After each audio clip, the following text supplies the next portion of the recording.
मैंने समाजवादी पार्टी की प्राथमिक संस्था से भी इस्तीफा दिया, जबकि इसके पहले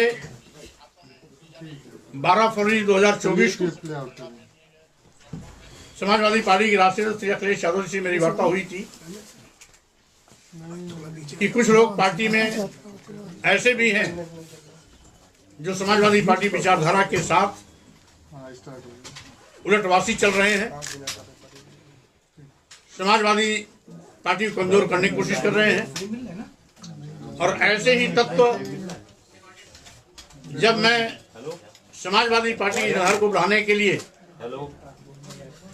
कोई भी प्रयास करता हूं तो लोग टीका टिप्पणी करते हैं। और उसी वार्ता को मैंने 13 फरवरी 2024 को पत्र के माध्यम से भी लिखित रूप से अवगत कराया, लेकिन इन दोनों घटनाक्रम के बावजूद भी राष्ट्रीय अध्यक्ष जी द्वारा जब किसी प्रकार की अग्रिम कोई विचार विमर्श नहीं की गई, वार्ता भी नहीं की गई, तो मैंने प्राथमिक सदस्य से भी इस्तीफा देने का निर्णय लिया। आज प्राथमिक सदस्य से इस्तीफा का पत्र मैंने राष्ट्रीय अध्यक्ष जी को भी भेज दिया। और चूंकि समाजवादी पार्टी के प्रत्याशी के रूप में विधानसभा उत्तर प्रदेश निर्वाचन क्षेत्र से मैं विधान परिषद में सदस्य निर्वाचित हुआ था, इसलिए नैतिकता के आधार पर विधान परिषद के माननीय सभापति जी को विधान परिषद की संस्था से भी इस्तीफा का पत्र मैंने भेज दिया है। उनसे अनुरोध किया है कि इसे स्वीकार करने की कृपा करें, क्योंकि मैंने सदैव राजनीति में इस देश के दलितों, आदिवासियों, पिछड़ों, अकलियत समाज के लोगों, गरीबों, मजलूमों और किसानों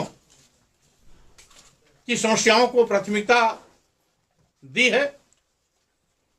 इस देश के सामाजिक परिवर्तन के तमाम उन महापुरुषों, जिसमें मुख्य रूप से सामाजिक परिवर्तन के महानायक ज्योतिबा फुले जी, आरक्षण के जनक छत्रपति साहू जी महाराज, भारतीय संविधान निर्माता बाबा साहब डॉक्टर अंबेडकर तथा इसी सामाजिक परिवर्तन के महान पुरोधा पेरियार रामास्वामी नायकर, नारायण गुरु, संत गाडगे,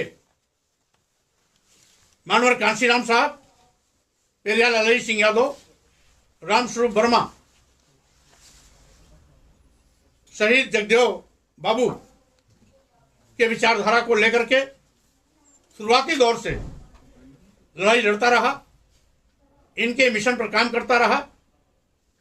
और इस विचारधारा तथा मिशन में जब भी कोई आड़े आया, वो कितनी भी बड़ी शख्सियत क्यों न रही हो, उसे टकराने में भी मैंने कभी गुरेज नहीं किया। क्योंकि राजनीति में विचारधारा महत्वपूर्ण स्थान रखती है। पद का कोई माने नहीं होता है।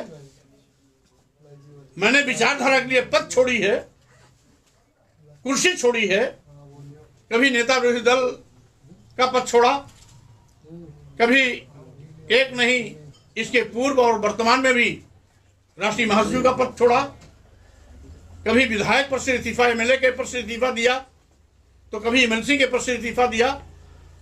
क्योंकि पद के लिए मैं कभी न कहीं आया हूं न गया हूं। जिनको खुशी है लाभ देने की, उनके लाभ के पद को भी मैं ससम्मान वापस कर दिया हूं, क्योंकि मैं अपना सम्मान विचारधारा के साथ मानता हूं। पद गौड़ है, पद और आता जाता है, विचारधारा शाश्वत होती है, टिकाऊ होती है, वैचारिक राजनीति का ही महत्व होता है। इसलिए मैं इन अपने तमाम महापुरुषों की विचारधारा को, इनके मिशन को अपनी थाती मानता हूं।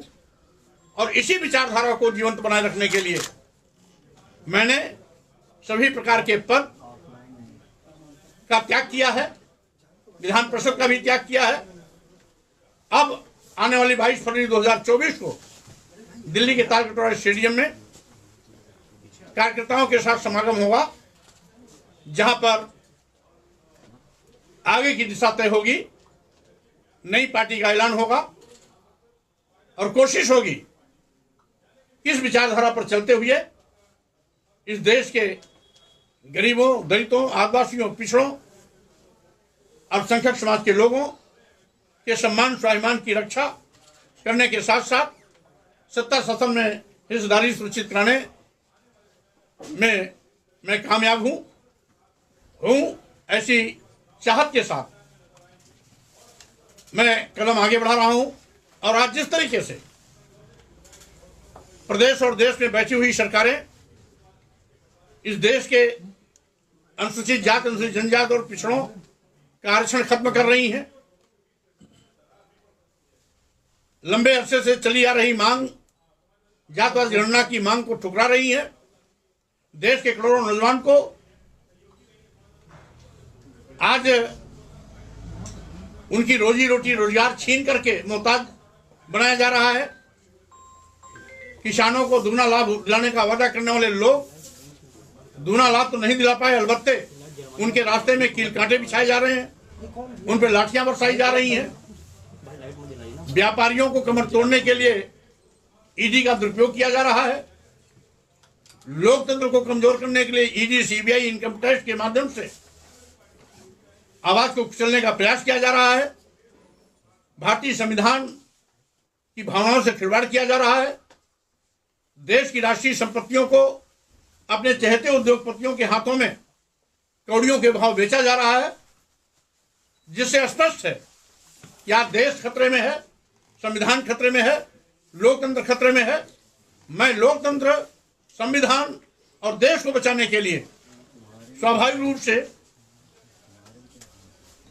जो समान विचारधारा के लोग हैं उनके साथ मिलजुल करके हम काम करेंगे और लोकतंत्र, संविधान तथा देश को बचाने की कोशिश करेंगे। अखिलेश यादव ने कहा आपको एमएलसी बना दिया गया, उसके बावजूद भी आप पार्टी की उनकी नीतियों के साथ नहीं चल रहे हैं।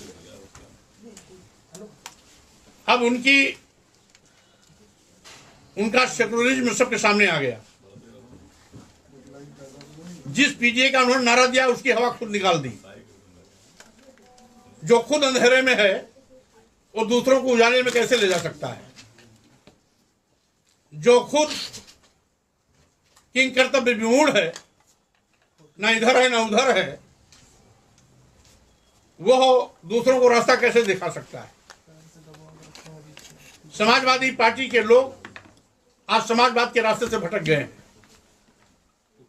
मैंने नेताजी श्री मुलायम सिंह यादव को भी देखा है। शुरुआती दौर में मैंने राजनीति भी उन्हीं के नेतृत्व में शुरू की थी, लेकिन कभी भी उन्होंने संविधान की भावना के विपरीत काम नहीं किया। कार्यालय में तो दूर, वो कभी घर में पूजा घंटों करते थे, लेकिन कभी भी किसी मंदिर में नहीं गए। लेकिन आज तो समाजवादी पार्टी के लोग पार्टी कार्यालय में भी पूजा की शुरुआत किए। यहां तक कि भारतीय जनता पार्टी भी कभी देवी देवता भगवान की पूजा पार्टी कार्यालय में नहीं की। ये ऐसे धर्मनिरपेक्ष हैं जिन्होंने समाजवादी पार्टी कार्यालय में भगवान शालीराम की पूजा करवा दी। तो कैसा इनका धर्मनिरपेक्ष है, उसको पूरा देश देख रहा है, पूरी दुनिया देख रहा है, पूरा समाज देख रहा है। हम तो समझते हैं कि भारतीय जनता पार्टी भी इनके पूजा पाठ के आगे शर्मा गई होगी कि हमसे कहाँ चूक हो गई, बाजी मार ले गए श्री अखिलेश यादव जी। तो स्वाभाविक रूप से उनका ये धर्मनिरपेक्ष चेहरा जनता देख रही है। अब हमें कुछ नहीं दिखाना, जिसको जनता देख रही है उसको आईने दिखाने की जरूरत नहीं। आपको लेकर पल्लवी पटेल भी नाराज है। लगातार पल्लवी पटेल कह रही है कि राज्यसभा में हम वोटिंग नहीं करेंगे। क्या आपसे उनसे बातचीत चल रही कुछ? देखिए, पल्लवी पटेल जी बहुत ही सशक्त और बुलंद आवाज उठाती रही है। माननीय सोनेलाल पटेल जी की पुत्री है। सोनेलाल पटेल जी की विचारधारा बाबा साहब डॉक्टर अम्बेडकर, मानव काश्याम की विचारधारा रही है। इसलिए कोई भी सम्मान और स्वाभिमान की लड़ाई लड़ने वाला नेता, योद्धा, संगठन अखिलेश यादव जी के साथ नहीं चल सकता है। आपने प्रोफेसर जी के बारे में कहा कि उनके फैसले पार्टी के विरोध में थे, ऐसे क्या फैसले रहे स्वामी जी जिससे आपकी नाराजगी है प्रोफेसर जी से? अब उनकी बोल भाषा आप लोग देखते होंगे। अभी पल्लवी पटेल जी ने जैसे कहा कि चूंकि पीडीए के अनुरूप राज्यसभा के सांसद प्रत्याशी नहीं, इसलिए मैं वोट नहीं दूंगी। बात राष्ट्रीय दल पर छोड़ देना चाहिए। वो कहते हैं संस्था नहीं वोट देंगे, संस्था चली जाएगी। क्या एक राजनीतिक व्यक्ति की भाषा ये है? भाई शिवपाल यादव से सीख लेना चाहिए। उन्होंने कहा कि ये पार्टी का अंदरूनी मामला है, हम लोग आपस में बातचीत कर लेंगे। या अखिलेश यादव भी छोड़ देना चाहिए, राष्ट्रीय अध्यक्ष हुआ है। तो जब समाजवादी पार्टी की खटिया खड़ी बिस्तरा गोल करने के लिए घर में ही मुखिया विराजमान है, तो और क्या आवश्यकता क्या है? इसलिए जब तक प्रोफेसर राम गोपाल जी स्वनाम धन्य स्वयंभू पार्टी के बड़े नेता रहेंगे, तब तक समाजवादी पार्टी पर इसी प्रकार से अंधेरा छाया रहेगा।